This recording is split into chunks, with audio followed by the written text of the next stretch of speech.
शांति। आज बाबा के 29/11/2022 के महावाक्य प्रातः मुरली। ओम शांति। बाप दादा मधुबन। बाबा ने कहा, मीठे बच्चे जी बाबा, तुम्हें मनुष्य से देवता बनना है, इसलिए देवी फलीजत मतलब देवी मैनर्स धारण करो। आसुरी अवगुणों को छोड़ते जाओ, पावन बनो। प्रश्न दिया बाबा ने, देवी मैनर्स धारण करने वालों की परख किस एक बात से हो सकती है? देवी मैनर्स धारण करने वालों की परख किस एक बात से हो सकती है? उत्तर दिया बाबा ने, सर्विस से। कहाँ तक पतित से पावन बने हैं और कितनों को पावन बनाने की सेवा करते हैं, अच्छे पुरुषार्थी हैं या अभी तक आसुरी अवगुण है, यह सब सर्विस से पता चलता है। तुम्हारी यह ईश्वरीय मिशन है ही देवी मैनर्स सिखलाने की। तुम श्रीमत पर पतित मनुष्यों को पावन बनाने की सेवा करते हो। गीत आया है, ओम नमो शिवाय। मैं आत्मा शिव बाबा को नमस्कार करती हूँ। ओम शांति। भक्ति मार्ग में महिमा करते हैं शिवाय नमः। ऊंच त ऊंच है शिव, उनको ही परम पिता उनको ही शिव परमात्माय नमः कहा जाता है। ब्रह्मा देवताय नमः, विष्णु भी देवताय नमः कहा जाता है ना, और शिव परमात्माय नमः कहा जाता है। फर्क हुआ ना।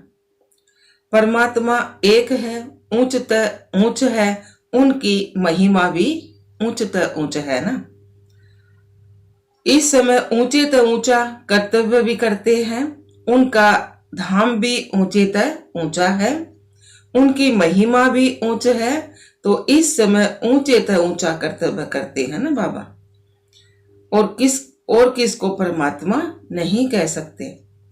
परमात्मा के लिए गायन है, हे पतित पावन, तो आते भी हैं पतित दुनिया और पतित शरीर में। पतित शरीर का नाम क्या है? प्रजापिता ब्रह्मा। तो इसमें प्रवेश कर कहते हैं, मैं बहुत जन्मों के अंत वाले साधारण मनुष्य तन में प्रवेश करता हूँ। सूक्ष्म वतनवासी संपूर्ण ब्रह्मा में नहीं आते। संपूर्ण ब्रह्मा सूक्ष्म वतन में होंगे ना, तो खुद कहते हैं इनके बहुत जन्मों के अंत के जन्म में आता हूँ। बहुत जन्म लेते ही कौन है? राधा कृष्ण। उनके बहुत जन्मों के अंत का जन्म ये साधारण जन्म है। तो ऐसे तो कहते नहीं है कि मैं पावन शरीर में प्रवेश करता हूँ। भगवानुवाच में साधारण तन में आता हूँ। अब भगवान जरूर आकर के इस साधारण तन द्वारा आत्माओं को बैठे समझाते हैं कि मैं परम पिता परमात्मा हूँ। मैं कृष्ण की आत्मा नहीं हूँ, न ब्रह्मा विष्णु शंकर की आत्मा हूँ। मैं परम पिता परमात्मा हूँ, मैं कृष्ण की आत्मा नहीं हूँ। तो बाबा ने सारा समझा दिया ना। तो जिसको शिव परमात्माय नमः कहा जाता है, मैं इसमें आया हूँ। मैं सूक्ष्म वतनवासी ब्रह्मा में प्रवेश नहीं करता हूँ। मुझे तो यहाँ पतितों को पावन बनाने आना है। मेरे द्वारा ही वह सूक्ष्म वतनवासी ब्रह्मा पावन बना है, इसलिए उसको सूक्ष्म में दिखाया है। कितनी अच्छी रीति समझाते हैं, परंतु मनुष्य सुनी अनसुनी कर उल्टी बातों पर चलते रहते हैं। आसुरी बुद्धि से सुनते हैं, ईश्वरीय बुद्धि से सुने तो संशय सब मिट जाए ना। त्रिमूर्ति का चित्र दिखाने बगैर समझाना मुश्किल है। तो बाबा ने बताया आगे, तो उन्होंने त्रिमूर्ति ब्रह्मा नाम रख दिया है, क्योंकि शिव बाबा प्रजापिता ब्रह्मा द्वारा नई दुनिया की रचना रचते हैं। तुम बच्चे अभी सम्मुख बैठे हो, सब पतित से पावन बन रहे हो। जितना जो बनेगा वह सर्विस से दिखाई पड़ेगा। यह अच्छा पुरुषार्थी है। इनमें अर्जुन अवगुण है, देवताओं में देवी गुण थे। हर एक अपने आसुरी गुण और उनके देवी गुण वर्णन करते हैं। अभी आसुरी अवगुणों को छोड़ना है, नहीं तो ऊंच पद नहीं पा सकेंगे। बाप समझाते हैं, बच्चे देवी गुण धारण करो, खान पान चलन में फजीलत चाहिए, मैनर्स चाहिए। पतित मनुष्यों को बद फजीलत कहेंगे, देवताएं फजीलत मतलब मैनर्स वाले हैं, तब तो उन्हों का गायन है ना। चाल चलन में असुरों के देवताओं के चाल चलन में बहुत फर्क है ना। हर एक को पुरुषार्थ करना है ना, जो करेगा सो पाएगा। अब भगवान तुमको सहज राज्यों और ज्ञान सिखला रहे हैं। ज्ञान सागर एक बाप है जो तुम्हें ज्ञान देकर सतगति में ले जाते हैं। उन्हें ही सुख देव भी कहा जाता है। तो यहाँ भी सब बातें न्यारी है ना। जो ब्राह्मण बनने वाले होंगे उन्हों की ही बुद्धि में यह ज्ञान बैठेगा। बहुत करके पूछते हैं, दादा को ब्रह्मा क्यों बनाया है? बोलो, इन बातों को बैठ करके समझो। हम तुमको इनके 84 जन्मों की सारी कहानी सुनाएंगे। सब ब्रह्मा कुमार कुमारी पावन बन देवता बन जाएंगे। पावन बनने बगैर वर्षा नहीं मिल सकता। भगवान ऊंच तो ऊंच निराकार शिव बाबा है, वर्षा देने के लिए जरूर ब्रह्मा तन में आएगा ना। यह प्रजापिता ब्रह्मा है। सूक्ष्म तन से ब्रह्मा को प्रजापिता नहीं कहेंगे, वहां थोड़े ही प्रजा रचेंगे। हम ब्रह्मा कुमार कुमारियां साकार में है, तो प्रजापिता ब्रह्मा भी अब साकार में है। यह राज यहाँ आकर के समझो। हम इस दादा को भगवान नहीं कहते हैं, यह तो प्रजा का पिता है। इनके तन में शिव बाबा आते हैं पावन बनाने। यहाँ कोई पावन है नहीं ना। त्रिमूर्ति शिव के बदले त्रिमूर्ति ब्रह्मा कह दिया है, परंतु त्रिमूर्ति ब्रह्मा का कोई अर्थ नहीं है। ब्रह्मा को मनुष्यों का रचयिता भी कहते हैं, इसलिए प्रजा का पिता कहा जाता है। इसमें वह निराकार प्रवेश करके फिर वर्षा देते हैं। सूक्ष्म वतनवासी ब्रह्मा पावन है, वह पतित से पावन बनते हैं। हम ब्राह्मण भी पतित से पावन देवता बनते हैं। शिव परमात्मा नमः कहा जाता है ना। ब्रह्मा विष्णु शंकर को देवता कहा जाता है। भगवान भी भक्तों का रक्षक है, वही सबको सतगति देंगे। पतित पावन है तो जरूर आकर पतितों को पावन बनाएंगे। पहले पहले पावन है लक्ष्मी नारायण, वे जरूर पुनर्जन्म लेते होंगे। 84 जन्म पूरे होने से फिर साधारण मनुष्य बन जाते हैं। उनमें फिर बाप प्रवेश करते हैं। तो यह व्यक्त ब्रह्मा और वह है अव्यक्त ब्रह्मा। सूक्ष्म तन में सृष्टि नहीं रची जाती है।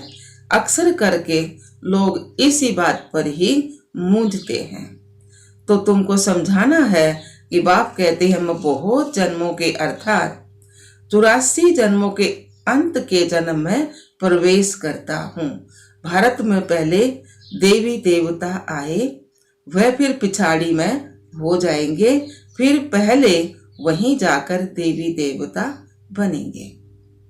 विराट रूप का चित्र भी जरूर होना चाहिए। बच्चों ने अर्थ सहित बनाया है।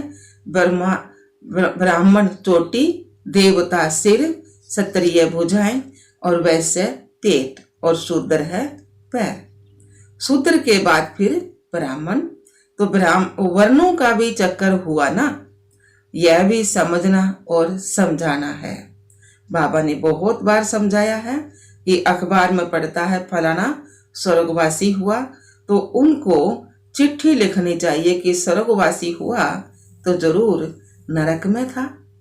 बाबा ने बोला चिट्ठी लिखनी चाहिए ना, कह देंगे ना कि भाई फलाना शरीर छोड़ गया स्वर्ग में गया, तो इसका मतलब पहले नरक में था। और वैसे किसी को कह दे नरक में है तो लड़ाई कर देंगे। अगर स्वर्ग में गया तो फिर तुम उनको बुलाकर नरक का भोजन क्यों खिलाते हो? तुम रोते क्यों हो? परंतु इतनी बुद्धि नहीं है जो समझें कि स्वर्ग की स्थापना तो बाप ही करते हैं। राजयोग सिखलाते हैं। तुम ब्राह्मण संगम पर बाप से वर्षा ले रहे हो, बाकी सब हैं कलयुग में संगम पर आत्मा परमात्मा मिल रहे हैं। इनको कुंभ का मेला कहा जाता है ना।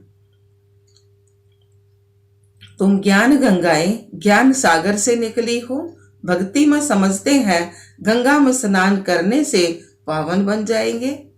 पावन बनाना तो तुम्हारी मिशन का कर्तव्य है।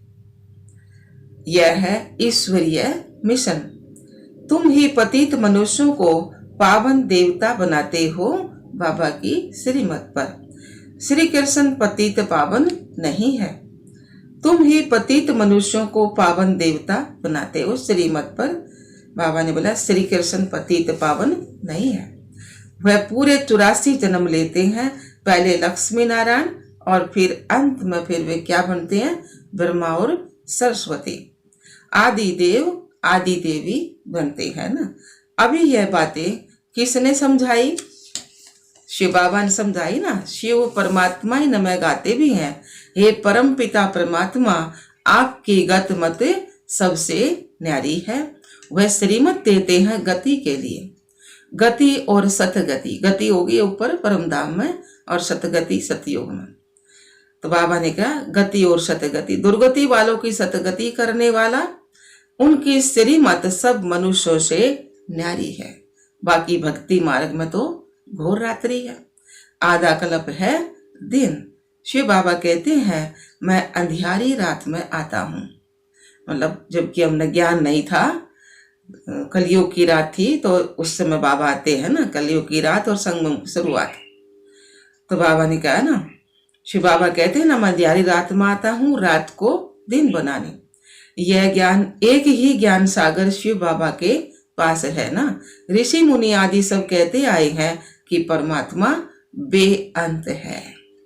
बाप को नहीं जानते तो गोया नास्तिक ठहरे। आधा कल्प है नास्तिक और आधा कल्प है आस्तिक। आस्तिक तो होगे जानने वाले, नास्तिक होगे ना जानने वाले। तुम अब बाप को, बाप की रचना के आदि मध्य अंत को जानते हो ना, और कोई भी नहीं जानते, इसलिए कहा जाता है निधन के। उनका कोई धनी धोरी नहीं है ना, कहेंगे निधन के। अनेक धर्म अनेक मतें हो गई ना। अब बाप कहते हैं इस पुरानी दुनिया का संन्यास करना है, याद करना है शांति धाम और सुख धाम को। जितना याद करेंगे उतना उच्च पद पाएंगे ना। गृहस्थ व्यवहार में भल रहो, सिर्फ पवित्र बनो। धंधे बगैर गृहस्थ कैसे चलेगा, सिर्फ पवित्र बनना है और बाप को याद करना है। बाप कहते हैं मैं सोनार भी हूँ, तुम्हारी आत्मा और शरीर दोनों ही पतित हैं, इसलिए तुम्हारी आत्मा जब पावन बने तब फिर शरीर भी पावन मिले ना। तो बाबा ने कहा, हाँ, तो बाबा कह रहे थे ना कि शरीर मैं सोनार भी हूं, तुम्हारी आत्मा और शरीर दोनों पतित, इसलिए तुम्हारी आत्मा जब पावन बने तब फिर शरीर भी पावन मिले। तो सच्चे सोने का जीवन भी ऐसा बनेगा ना। अब तो आत्मा और शरीर दोनों ही आयरन एज में है। फिर पावन बनने की युक्ति बाप बताते हैं, इसलिए कहते हैं तुम्हारी गत मत श्रीमत सबसे न्यारी है। अभी तुम जानते हो यह सतगति का रास्ता और कोई नहीं बतला सकता। गायन होता है तो जरूर कुछ करके गए हैं। अभी कलयुग है, फिर सतयुग होना है। संगम पर तुम बैठे हो। तुम ब्रह्मावंशी ब्राह्मण हो, कमल फूल समान पवित्र रहते हो। तुम्हारी माया के साथ ही युद्ध है ना। माया से ही कई फेल हो जाते हैं, काम का गुस्सा जोर से लगता है। बाबा कहते हैं खबरदार रहो, अगर गिरा फिर किसी को कह नहीं सकेंगे कि काम महाशत्रु है। तो बाबा ने कहा, बाप कहते हैं फिर भी पुरुषार्थ करो। एक बार हराया, दूसरी बार हराया, फिर अगर तीसरी बार हराया तो खत्म, फिर पद भ्रष्ट हो जाएगा। प्रतिज्ञा की है तो उस पर पूरा रहना है ना।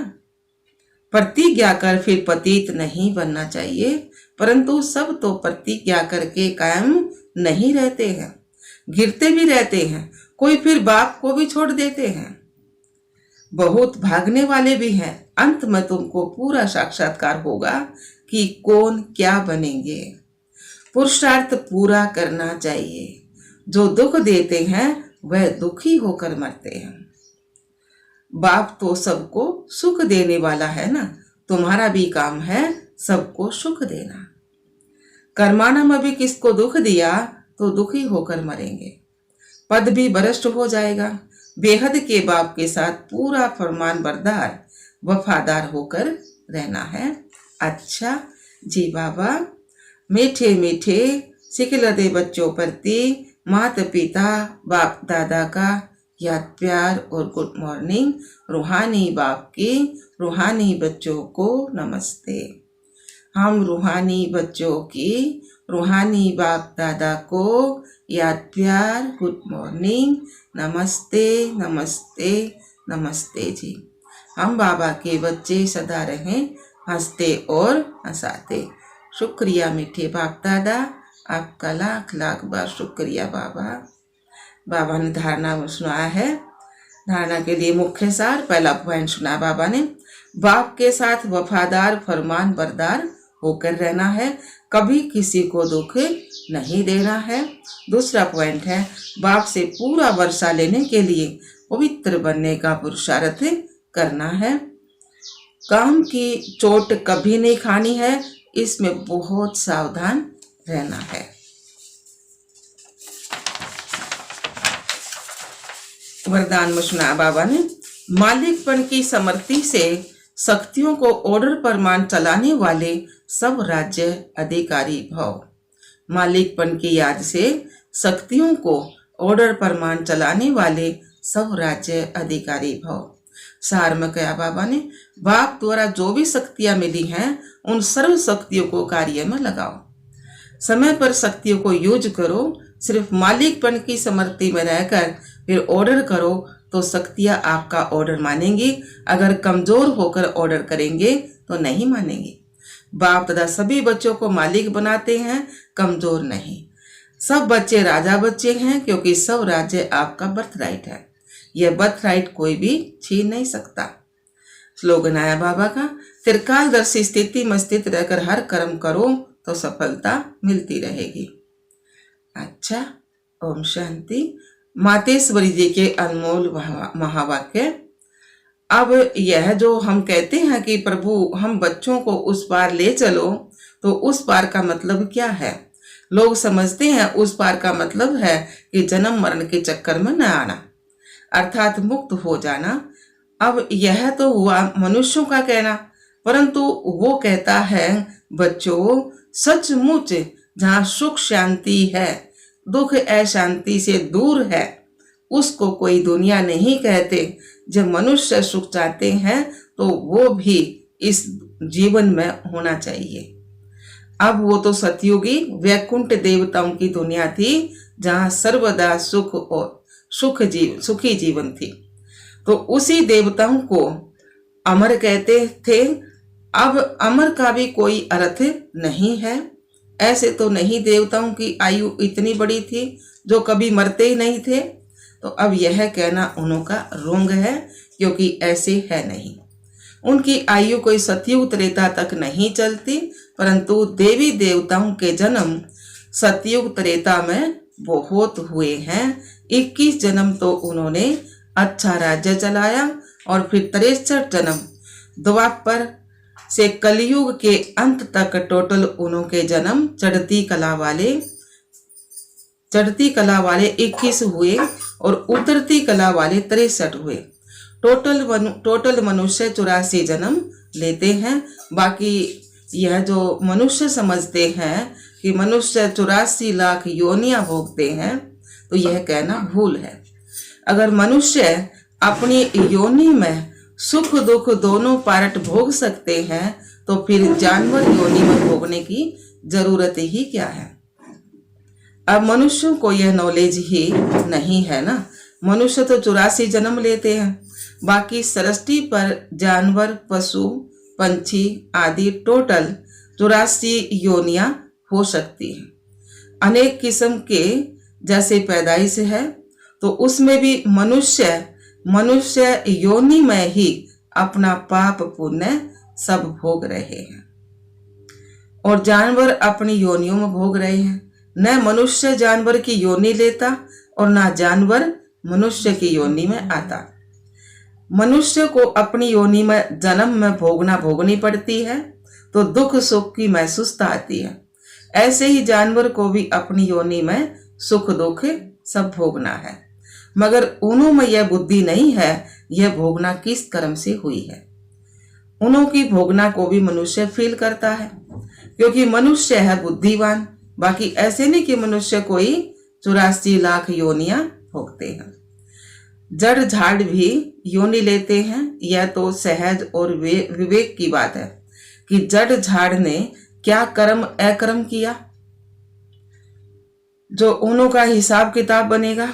जैसे देखो गुरु नानक साहिब ने ऐसे महावाक्य उच्चारण किए हैं, अंत काल में जो पुत्र सिमरे तो ऐसी चिंता में जो मरे, असुर की योनि में भल भल उतरे। परंतु यह कहने का मतलब यह नहीं है कि मनुष्य कोई शुक्र की योनि लेता है, परंतु शुक्र का मतलब यह है कि मनुष्यों का कार्य भी ऐसा होता है जैसे जानवरों का कार्य होता है। बाकी ऐसे नहीं कि मनुष्य कोई जानवर बनते हैं। अब यह जो मनुष्यों को डराने के लिए शिक्षा देते हैं तो अपने को इस संगम पर अपने जीवन को पलटाए, परमात्मा से पाप आत्मा से पुण्य आत्मा बनना है। अच्छा, ओम शांति, ओम शांति। बाप दादा।